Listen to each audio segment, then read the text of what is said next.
And so Ron Wyatt went scuba diving out there, and various things have been found in the water. You can see human femur bone that is coral encrusted, which would be something you would expect. And on the left here, we see a normal one. On the right, you see the coral encrusted femur from one of the soldiers. On the top left, you see a human rib cage stuck in the coral. Now, what about people who say, "Oh, this is table coral"? It's not, because it has metal in it. And so here's a horse's hoof. It's shriveled up when they took it out of the water. It's shriveled up. So again, we have horse parts, human parts. What are we seeing here? What is this coral? And so this is coral standing on an axle, and it has a raised center hub with spokes going outwards. Here's another round chariot with a raised center hub and then spokes going out, and it's got a round shape to it. Again, it's covered in coral. Do some people say that these are just modern shipwrecks?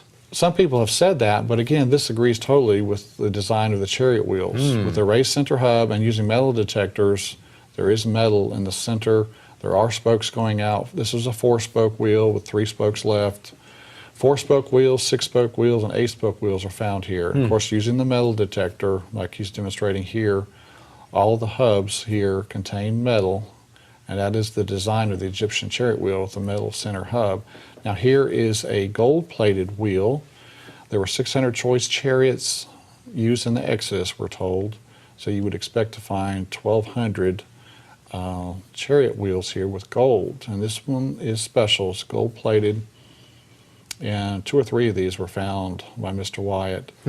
Now we see a more shallow area where the Red Sea crossing took place. It's shallower here compared to the north and compared to the south. It's still deep. It has to be a deep area.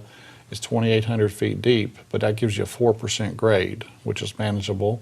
Over in Saudi Arabia, you see the remains of the pillar that was found there on the Saudi Arabian side. It was cut down by the Saudi authorities. It had Hebrew writing on it. We don't know where it is. But there in the Saudi waters, Viveka Ponton went scuba diving, and she found this beautiful chariot wheel in the Saudi Arabian waters. So you have chariot parts on the Egyptian side, chariot parts on the Saudi Arabian side. So, but it's not the crossing site. It couldn't be. That's what the critics would say. But you know, the evidence is here. It's real. So we rented a boat and went out with a Rove, a remote operated vehicle, had a 100-foot tether, and so we were going to do some little inspecting ourselves. This is a submarine camera. Yes. So here's the camera. It's got 3 propellers, and it's giving us a live feed back up into the boat. Here we're launching it, and then here's an instant replay on board the Rove. The Rove's videoing this, and so we're down in the water. So where you are is not that deep where you are right here. Right, close to it's the land. not that deep, yes. And so you can see some coral parts here. But again, coral doesn't grow on sand. There has to be something for it to grow on. Something, yes.